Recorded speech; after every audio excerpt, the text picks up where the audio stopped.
오늘 우리에게 주시는 주님의 말씀은 창세기 2장 18절에서 23절까지의 말씀입니다.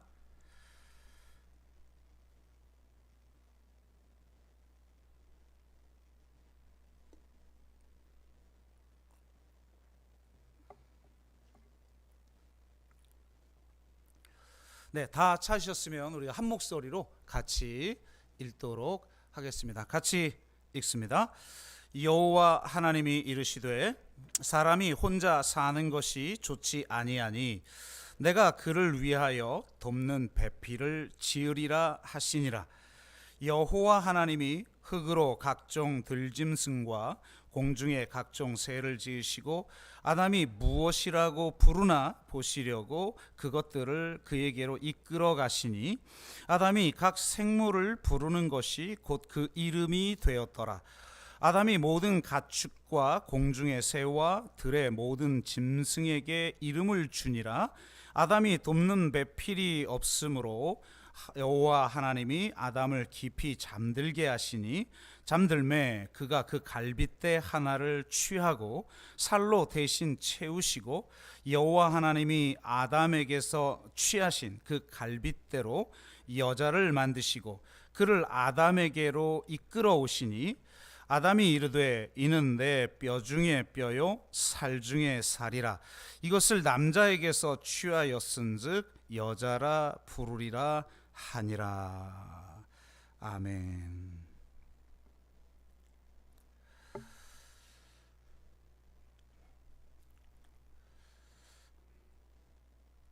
네, 벌써 창세기 강의 6번째 시간이 되겠는데요. 이번 주까지만 조금 이게 기본적 틀을 잡는 거라 좀 어려운 이야기들이 좀 나올 것 같고, 다음 주부터는 좀 구체적인 스토리들이 나오니까 좀 재미있게 같이 좀 나눌 수 있을 것 같습니다. 이제 다음 주면 이제 타락의 이야기를 아주 본격적으로 다루게 될 텐데, 우리나라에는 이런 우스갯소리가 있어요. 아담과 하와가 한국 사람이었다면 절대로 타락하지 않았을 것이다. 네. 왜냐? 뱀을 잡아서 아예 뱀수를 만들었을 것이기 때문이다. 이렇게 농담을 합니다. 과연 여러분, 아담과 하와는 어느 나라 사람이었을까요? 그리고 어떤 언어를 사용했을까요? 또 정말 아담과 하와는 최초의 인간이었을까요? 여러 질문들이 생깁니다. 그동안 창세기 2장, 오늘 우리 본문이 있는 이 2장은 창세기 1장에서 말하는 여섯째 날 남자와 여자의 그 창조 사건을 인간의 관점에서 자세히 재진술한 것으로 해석을 해왔습니다. 창세기 1장은 하나님의 관점에서 인간의 창조를 진술하였다면 2장은 그것을 인간의 관점에서 자세하게 재진술했다고 본 것이죠. 한마디로 말하면 1장과 2장의 사건은 동일한 사건이다, 이렇게 이해를 해 왔습니다. 그런데 이렇게 이해를 할 경우에 1장과 2장 사이에 모순되는 것들이 많이 나온다는 거예요. 그건 여러분이 한번 읽어보시고, 최소한 우리 창세기 강의할 때는 여러분이 미리 본문을 좀 한 번쯤 읽어보시면 좋을 것 같아요. 왜냐하면 아주 우리가 자세히 다룰 시간이 없기 때문에 건너뛰는 구절들이 있으니까요. 이 1장과 2장이 좀 많이 다르죠. 그리고 좀 모순이 돼요. 예를 들면 2장은 짐승을 먼저 짓고 나서 그 다음에 나중에 하와가 생기잖아요. 근데 1장 보면 남자와 여자가 먼저 생기고 그 다음에 동물들이 생긴단 말이에요. 이 순서도 좀 서로 안 맞고 여러 가지 이제 모순적인 것들이 많이 발생을 하는데, 오늘 그걸 다 살펴볼 수는 없고요. 또 무엇보다도 애매한 것은 유전학에 의하면 최초의 인간은 단 2명이 아니라 약 5,000명에서 1,000명 정도로 이루어진 유전적 모 집단으로 이루어졌다는 것을 알 수가 있죠. 처음 들어본 것 같은 눈빛을 하시면 곤란합니다. 요즘 이제 예전에는 뭐 화석을 가지고 이 생물학을 많이 했다면 요즘은 유전 학을 가지고 생물학을 많이 하지 않습니까? 근데 이 유전학이 밝혀낸 것에 의하면 최초의 인간은 약 5천에서 약 만 명 정도의 이 유전적 모 집단에서 시작됐다. 이렇게 이제 지금은 거의 합의를 보고 있습니다. 그럼 도대체 이 성경하고 이걸 어떻게 매칭을 하고 이 문제를 어떻게 해명을 해야 할까? 이런 이제 과제가 좀 생기는 것 같죠? 그래서 과거의 이 학자들하고 현대 복음주의자들하고는 성경 해석이 좀 약간 다릅니다. 현대 복음주의 학자들은 이걸 이렇게 해석합니다. 창세기 1장과 2장은 다른 사건이다. 창세기 1장은 우주적 성전을 창조하는 과정을 보여주는데 여섯째 날 약 5천 명에서 만 명으로 이루어진 유전적 모 집단을 하나님의 형상대로 창조한 이야기를 담고 있다. 그리고 제2장은 이 유전적 모 집단에서 특정한 사람을 선택하여, 그러니까 아담과 하와겠죠. 특정한 사람을 선택하여 우주적 성전의 지성소라고 할 수 있는 지구상 최초의 성전인 에덴 동산으로 그들을 이끌어낸 사건이다 라고 해석을 합니다. 여러분은 어떤 해석이 좀 더 맞는 것 같습니다. 맞는 것 같습니까? 이 아담과 하와는 인류를 대표하는 최초의 원형적 인간으로서 에덴 동산이라는 성전을 지키는 왕 같은 제사장으로 선택을 받았다는 거예요.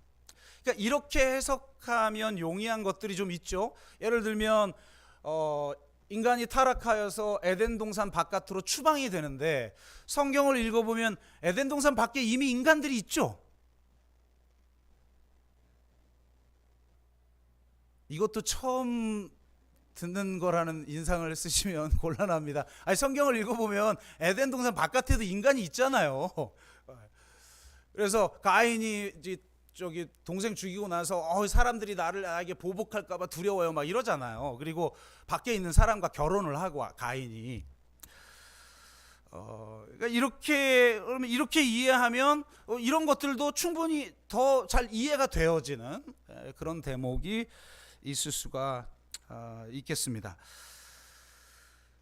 여하튼 우리는 이 유전적 모 집단에서 선택되어 에덴 동산의 제사장으로 세워진 원형적 인간인 아담과 하와의 이 이야기를 통해서 도대체 인간은 무엇을 위해 창조되어져 있는가 라고 하는 그 창조 목적을 다시 한번 돌아보고 하나님의 구원 이야기가 우리를 어디로 향하게 하는지에 대해서 다시 한번 좀 확인하고 깨달아 우리가 이 하나님의 뜻을 이루어 드리는 그런 삶을 살아가기를 주의 이름으로 축복합니다.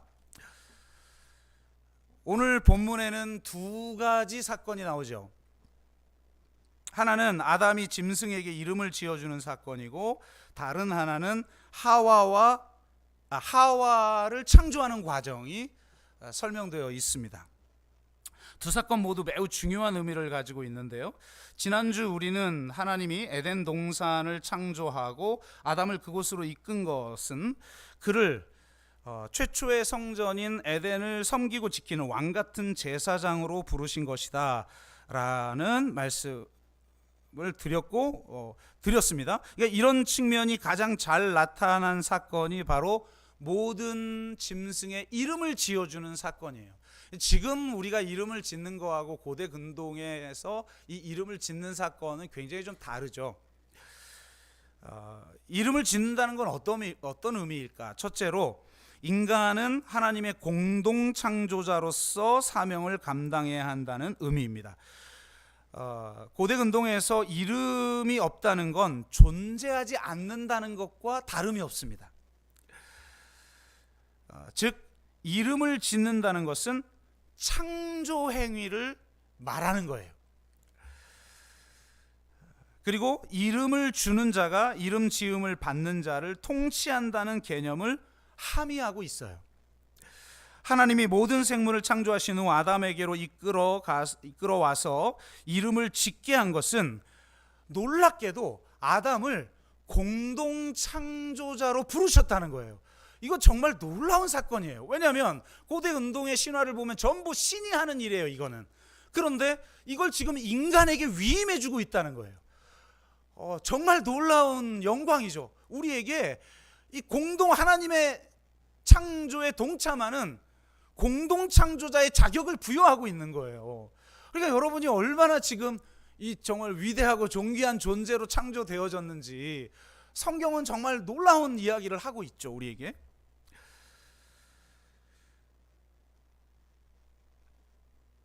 그래서 우리는 하나님의 공동 창조자로서 하나님이 보시기에 심히 좋았던 이 세상을 새 하늘과 새 땅으로 완성하는 하나님의 창조의 과정. 그러니까 하나님의 창조는 일회적으로 끝난 게 아니라 지속적 창조라고, 계속적 창조라는 말씀을 드렸잖아요. 그래서 궁극적으로는 새하늘과 새 땅이라는 것으로 완성이 될 계획을 하나님은 가지고 계신다. 그런데 그 하나님의 창조에 동참하는 공동 창조자로 우리를 부르셨다는 겁니다. 이거 멋지지 않나요? 오늘 좀 눈빛들이 다 왜 그러십니까? 계속. 진짜 멋지지 않아요? 막 이런 거를 막 보면 좀 흥분이 안 되나요? 하나님의 말씀을 이야, 이거 하나님의 공동 창조자라고? 진짜 멋지게 내가 살아야겠구나. 이런 생각이 좀 들죠. 그렇습니다. 두 번째로, 이름을 지어준다는 것은 피조물에게 자신의 권위를 확인하는 일이에요. 이름은 높은 자가 낮은 자에게 지어주는 법이죠. 낮은 자가 자신의 이름을 밝힌다 하더라도 높은 자가 낮은 자에게 이름을 꼭 밝힐 필요가 없는 겁니다. 고대 근동에서는 더욱 그랬죠. 하나님은 야곱에게 이름을 새로 주시죠. 이스라엘이라 하라. 이름을 새로 지어줍니다. 그러면서 야곱도 당신의 이름을 알려주세요 라고 했더니 하나님이 뭐라고 그러죠? 알 바 아니야 라고 말합니다. 그 말은 무슨 말이냐면 내가 너의 통치자야 라는 말이죠. 예수님이 귀신의 이름을 물은 것도 이와 같은 이유입니다. 영적 전투에서 적의 이름을 고백받는 것은 항복을 받아내는 것을 의미하죠. 예수님이 귀신의 이름을 묶고 내어 쫓는 것은 그가 모든 정사와 권세를 이기시고 다스리시고 통치하시는 분이시라는 것을 드러내는 행위였던 겁니다. 따라서 이름을 짓는 사건은 온 세상을 다스리고 통치하며 에덴을 섬기고 지키는 왕 같은 제사장으로 부름받은 이 인간의 사명을 극적으로 드러낸 사건이다. 이렇게 해석할 수가 있는 겁니다. 그래서 우리는 누군가의 이름을 지어주는 삶을 살아야 되는 거예요. 이름을 지어준다는 것은 그의 존재에게 의미를 부여하는 거예요. 멋지지 않나요? 어떻게 그럼 우리가 이 이름을 지어주는가? 첫째는 앞에서 말한 것처럼 새 하늘과 새 땅을 완성하는 모든 행위를 통해서입니다. 생태, 정의, 평화를 위한 삶 모두가 이 세상에 이름을 짓는 행위다.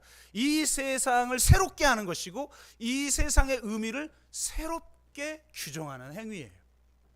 그러니까 진정한 삶의 의미, 존재의 의미와 이유를 모르고 사는 사람들에게 우리가 이름을 지어주는 행위를 해야 하는 것이죠. 그들에게 진정한 삶의 이유와 의미와 자신의 존재 가치를 깨닫게 해주는 삶을 살아야 한다는 거예요. 특히 요즘 정말 많은 사람들이 우울해하고 자신의 존재 가치를 알지 못하고 수치심에 모멸감에 사로잡혀 살아가는 이 수치 사회 속에서 정말 그들의 존재의 이유와 그 가치들을 정말 바로 깨닫게 해주는 삶을 살아가는 저와 여러분 되기를 주의 이름으로 축복합니다. 그리고 두 번째는 우리가 신실한 증인이 됨으로써 가능해요. 창세기 1장 27절에 남자와 여자를 창조하셨다고 했는데, 여기서 남자라는 단어는 자카르라고 하는 단어인데 기억하는 자라는 뜻입니다. 그러니까 인간은 기억하는 존재다라는 거예요.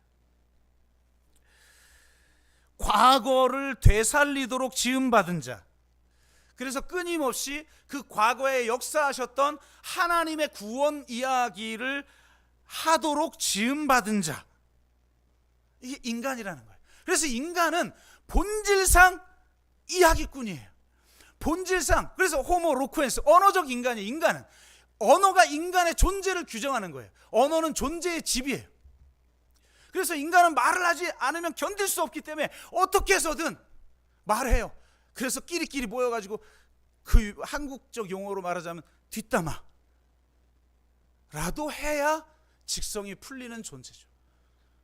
그러면 이왕이면 기왕이라고 뒷담화를 하느니 증언하는 삶을 살아야 가는 게 더 멋지지 않겠습니까?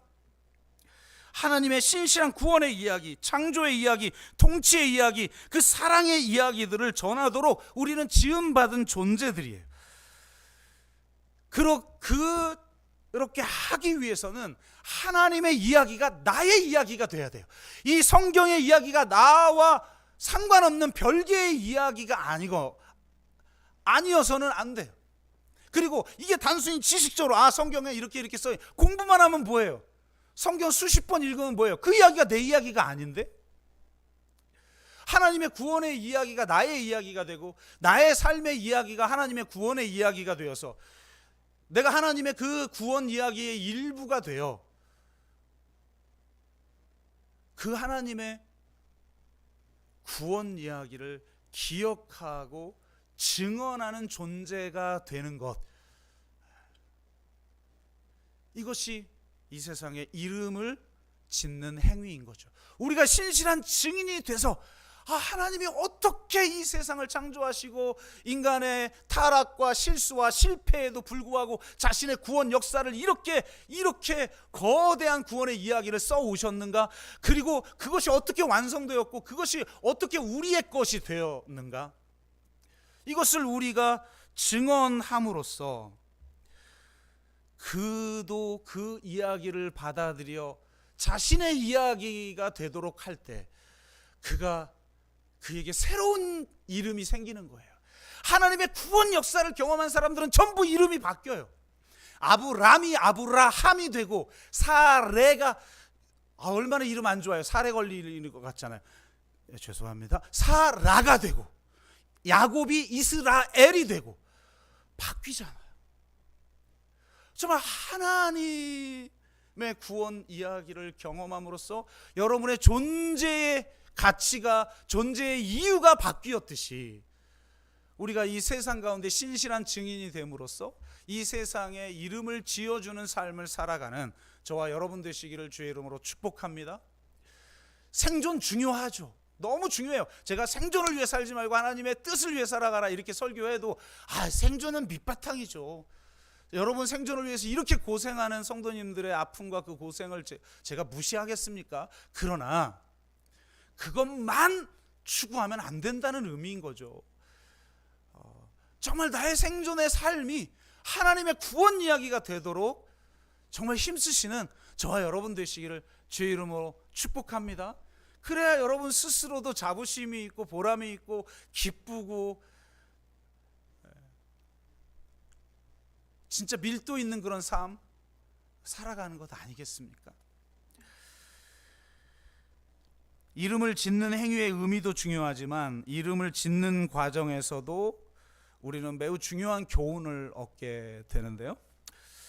18절을 보면 사람이 혼자 사는 것이 좋지 아니하니 내가 그를 위하여 돕는 배필을 지으리라 하시니라 라고 말하고, 20장 하반절을 보면 아담이 돕는 배필이 없으므로 끝나요. 그러니까 아담이 이 피조물에게 짐승들에게 이름을 지어주는 그 사이에 이 두 이야기가 있다는 거예요. 왜 이런 과정을 거쳤을까? 어쩌면 이런 상상을 해볼 수도 있을 것 같아요.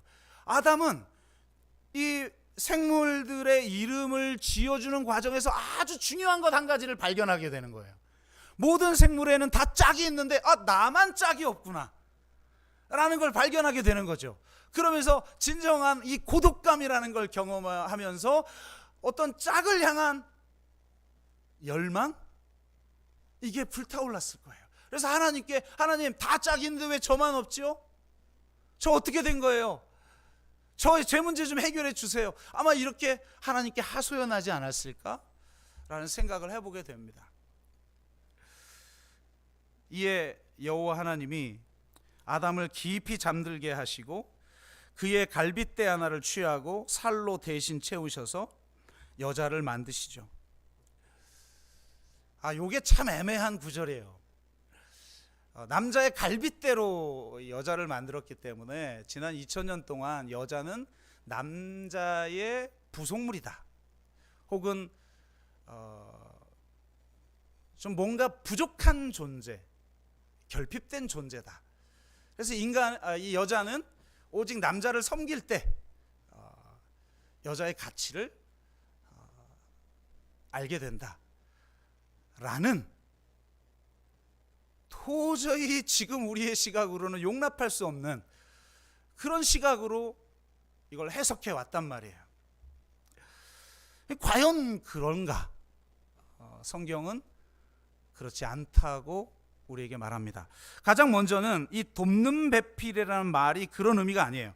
이 돕는 배필 중에 이 배필이라는 단어는 오늘 좀 히브리어를 자주 말하게 될 것 같은데, 히브리어 케넥도라는 단어인데 대등한 위치의 상대자란 뜻이에요. 그러니까 요즘식으로 말하면 카운터 파트너 같은 뜻인 거죠.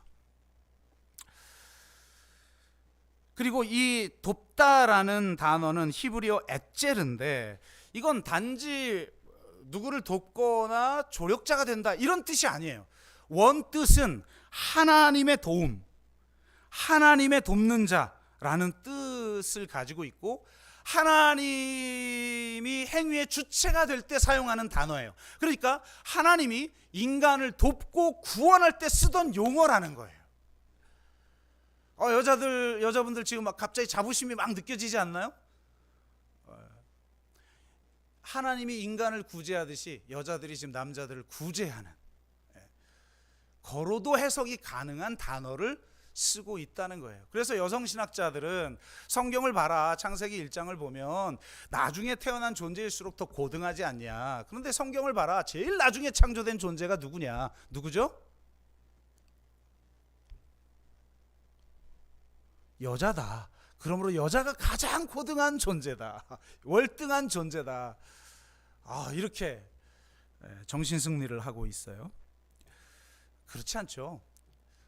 동일하다는 의미예요. 동등하다는 의미예요. 누가 남자가 더 우월하거나 여자가 우월하다는 의미가 아니라 동등하다는 의미고, 돕는 배필로 주셨다라는 건 여성에게만 해당되는 말씀이 아니라 부부란 서로 돕는 존재라는 것을 깨닫게 하는 존재, 그게 바로 하와였다는 거예요.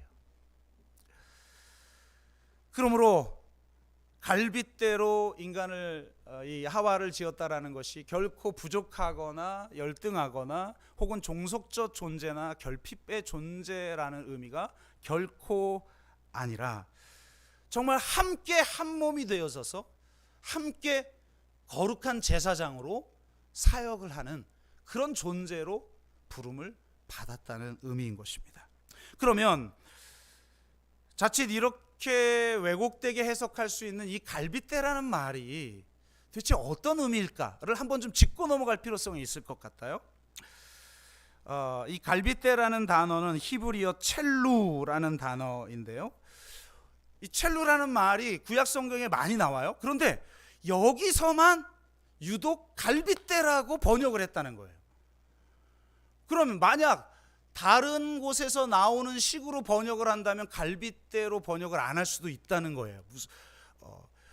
그리고 이 첼로라는 단어는 해부학적 용어라기보다는 다른 곳에서 주로 성전 관련 구절에서 건축학적 의미로 사용되어지고 있다는 겁니다.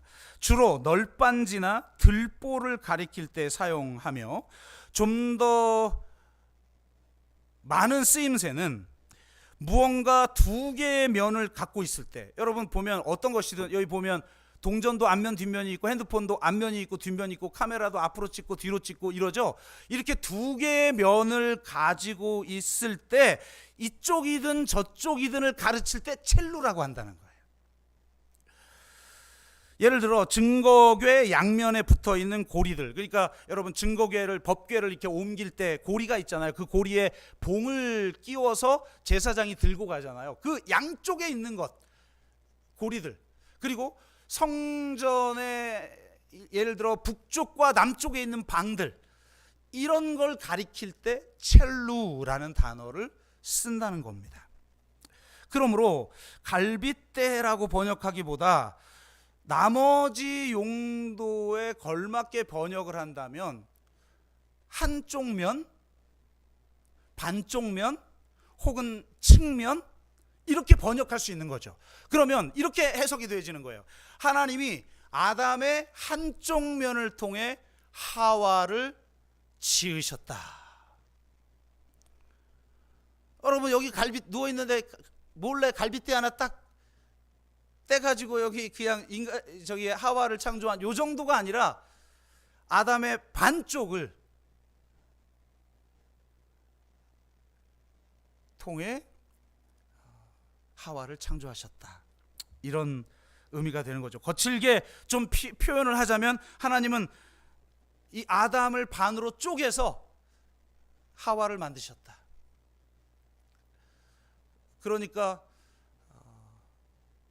아담을 반으로 쪼개 결국 남자와 여자를 만드셨다 라고 하는 의미가 되어지는 것입니다. 이렇게 해석을 해보면 어쩌면 한 해에 뭐 한 1만 명씩 태어나는 양성구유자들이 훨씬 이 하와가 탄생하기 이전에 최초의 인간의 종류에 가깝다고도 볼 수 있는 그런 시각이 나오게 되는 것이죠. 여하튼 하나님이 원래 하나였던 몸이 둘이 되었으니 원래 하나였던 몸을 둘로 만드셨으니 그 둘이 다시 하나가 되는 신비, 이것이 바로 결혼의 신비요 공동체의 신비라는 것입니다. 그러니까 그런데 이걸 우리가 또 진짜 하나님이 아담을 막 마취시켜, 너무 고통스러우니까 반으로 자르는 게 너무 고통스러워서 마취시켜 가지고 그 다음에 외과 수술을 했다, 이렇게 이해하기는 좀 어렵잖아요. 고대 근동에 무슨 마취가 있었겠어요.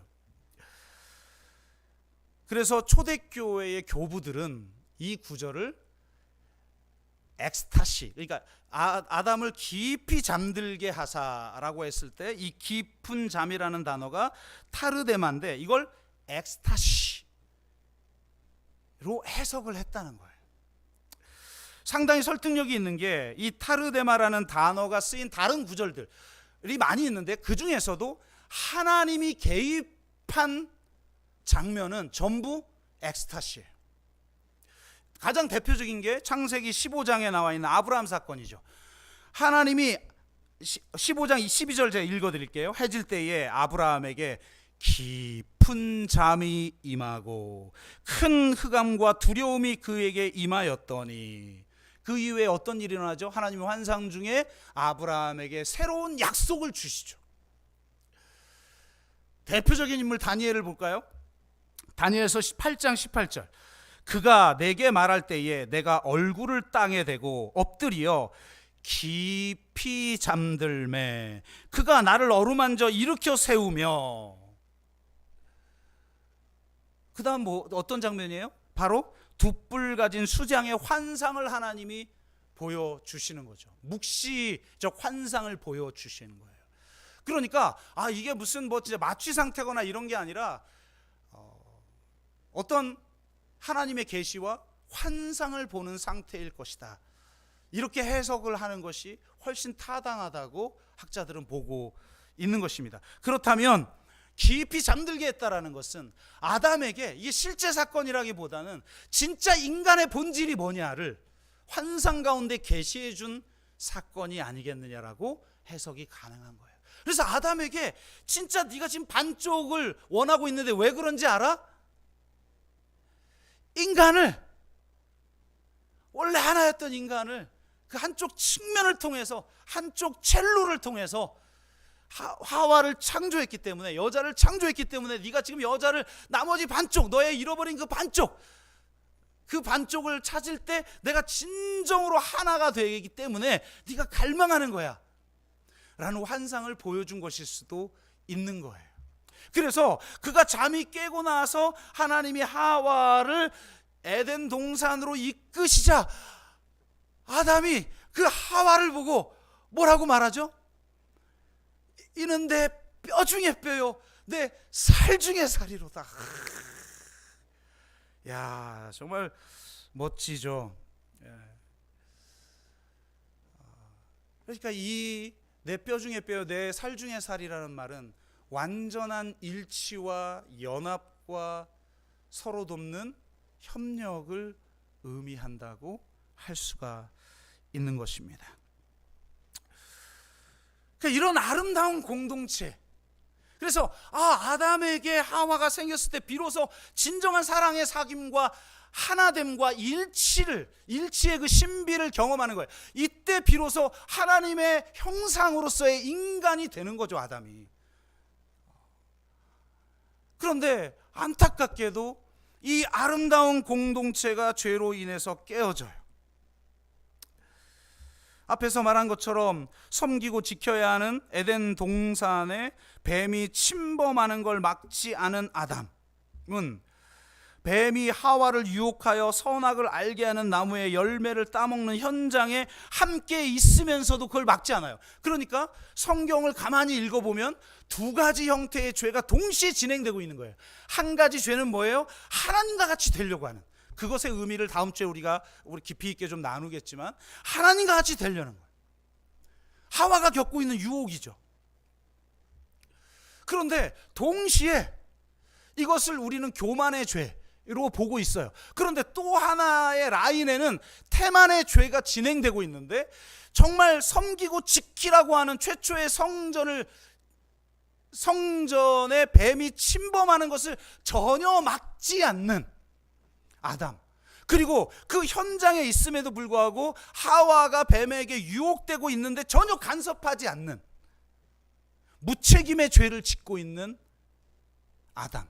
엄밀하게 말을 하면 그랬기 때문에 하와가 넘어간 거죠. 그렇다는 건 정말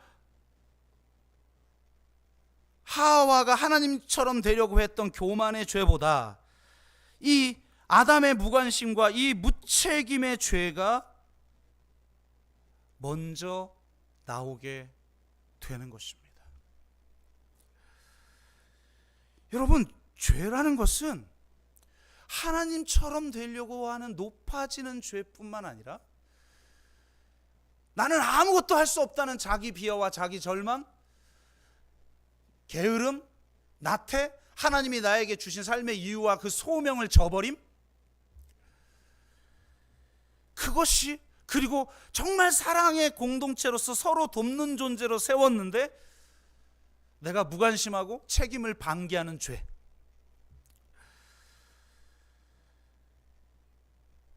이것이 바로 성경에 나타난 죄인 거예요.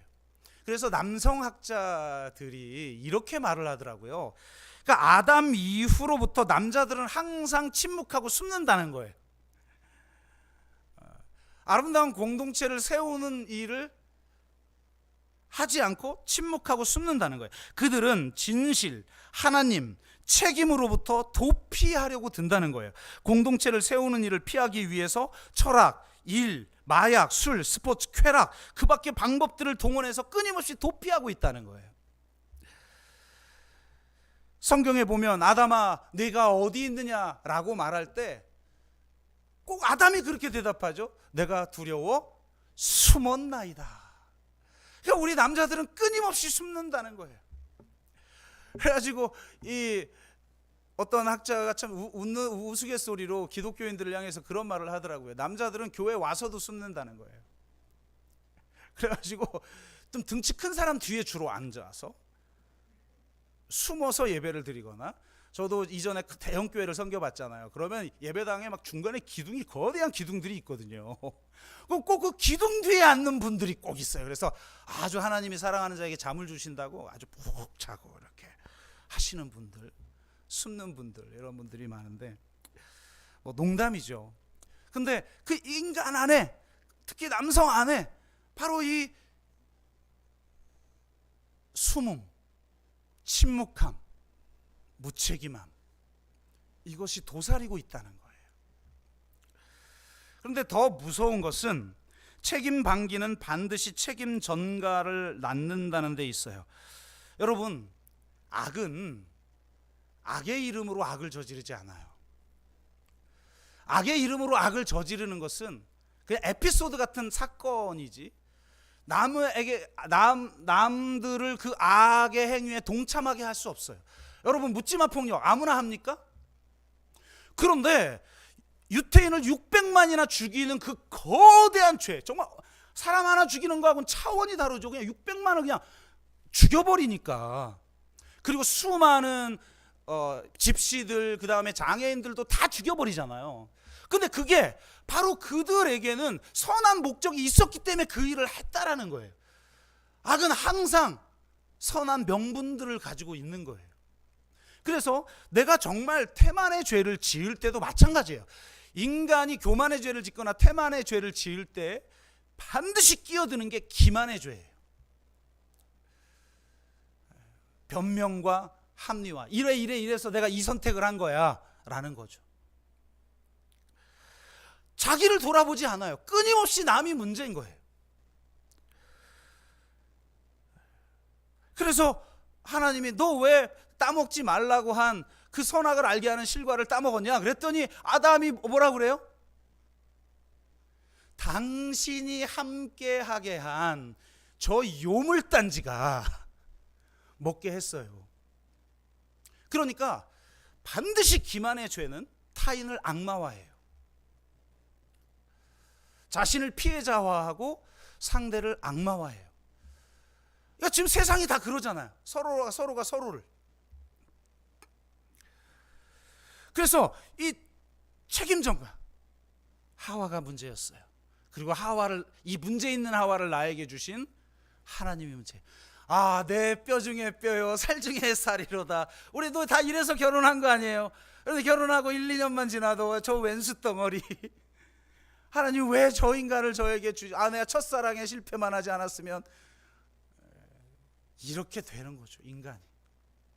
그러니까 정말 이 성경을 통해서 인간이라는 게 이렇게 연약한 존재구나. 그 나라는 존재가 얼마나 사랑을 지키기에 무력한 존재인가를 철저하게 말씀을 통해 자기를 봐야 되는 거예요. 그래야 회복이 일어나고 치유가 일어나는 거죠. 변화가 일어나는 거예요. 바로 이런 것, 우리는 너무 많이 하고 있다. 많이 하고 있다. 어떤 아이가 밥을 먹다가 이렇게 탁자 위에 있는 우유병을 이렇게 탁 쳐가지고 넘어뜨려서 우유가 바닥에 흘렀나 봐요. 이게 칠칠 맞은 분들 많이 계시잖아요. 존재가 칠칠 맞은 분들. ENFP가 그런가? 모든 걸 깨트리고 모든 걸 잃어버리고 이런 분들 있잖아요. 그분은 그냥 그렇게 태어난 거예요. 어쩔 수 없어. 주님이 오셔도 안 돼, 안 변해. 이거는 그냥 포기하고 사세요. 툭 건드리니까 이게 넘어지니까 아버지가 그냥 막 혼내가지고 너 좀 칠칠 맞은 이놈아, 너 좀 조심하라고 내가 몇 번 얘기 안 했는데도 억만 번도 더 얘기했잖아. 이렇게 얘기하죠. 그래서 혼내고 때리고. 그러다가 다음날 이번에는 탁자 위에 있는 우유병을 자기가 건드려서 엎어졌네요. 그러면 아버지들 뭐라고 그러죠? 나도 넘어뜨릴 수 있구나.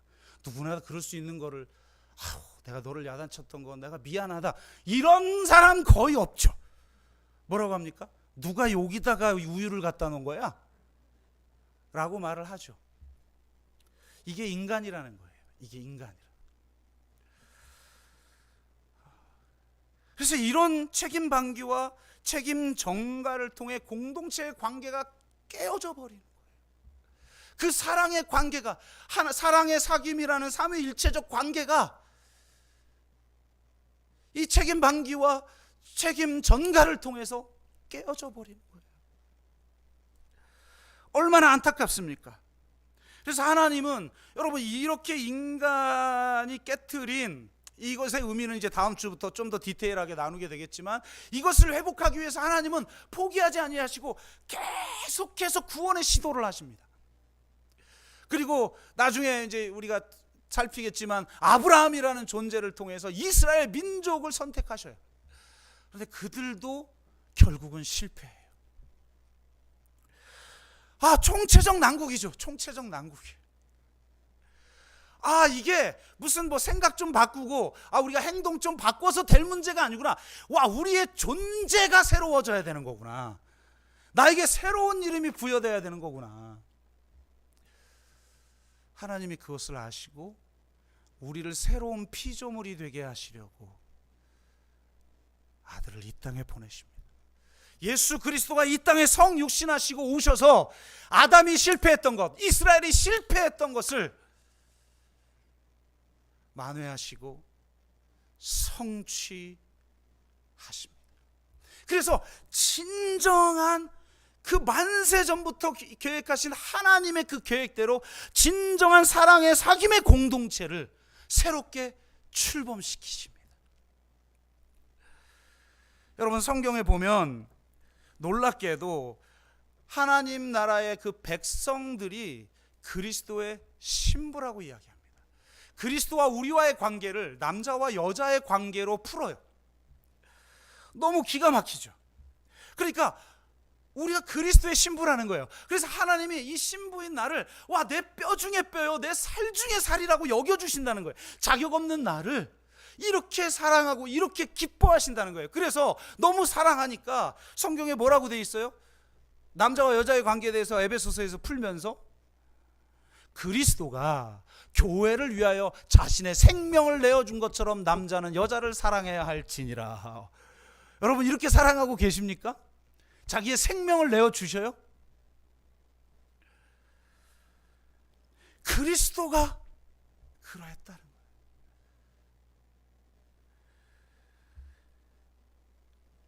아담의 옆구리로 하와를 만드신 것처럼 예수 그리스도의 옆구리에서 흘린 피, 그 피로 신부된 교회를 창조하신 것입니다.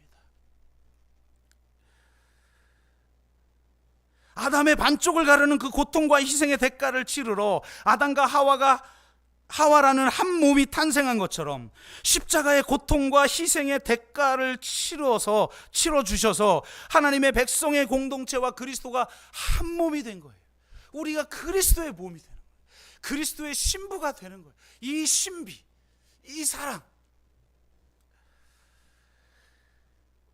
이 사랑과 이 십자가의 은혜를 우리가 경험했기 때문에 아담이 실패했던 것처럼, 이스라엘이 실패했던 것처럼 실패하지 아니하고 우리는 삼위일체적 사랑의 사귐을 이루는 공동체로 교회를 세워갈 수 있고 또 가정을 세워갈 수 있고 이 세상을 그런 세상으로 변화시킬 수 있는 겁니다. 오직 십자가의 은혜와 능력으로.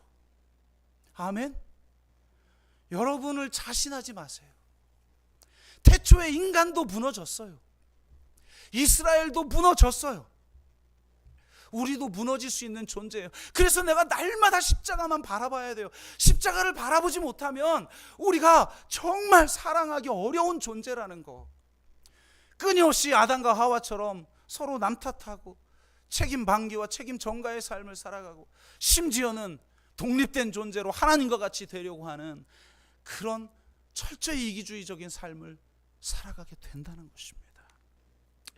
여러분 정말 이 십자가의 사랑, 이 십자가의 은혜 아래 머무시기를 주의 이름으로 축복합니다. 여러분 하나님 처음 만났을 때 정말 미치도록 희열이 일어났고 다 감사했고 다 기뻤고 어떤 존재를 봐도 다 사랑이었던 그래 가사 막 찬양이 생각 안 나고 유행가가 생각나잖아요. 모두가 사랑이에요. 그냥 다 사랑인 것 같은, 나를, 자격 없는 나를 위해서 자신의 생명을 내어주신 그 십자가의 사랑 아래 머물지 아니하면 우리가 사랑할 수 없고, 특별히 하나님의 위대한 사명, 하나님의 성전으로 이 세상을 변화시키고 우리의 공동체를 변화시키는 이 사명을 감당할 수 없는 줄로 믿습니다. 저와 여러분이 정말 그런 놀라운 하나님의 사랑과 십자가의 사랑에 사로잡혀 살아가기를, 그래서 주의 사명을 온전히 감당하기를 주 이름으로 축복합니다. 우리 찬양하고 같이 기도하겠습니다.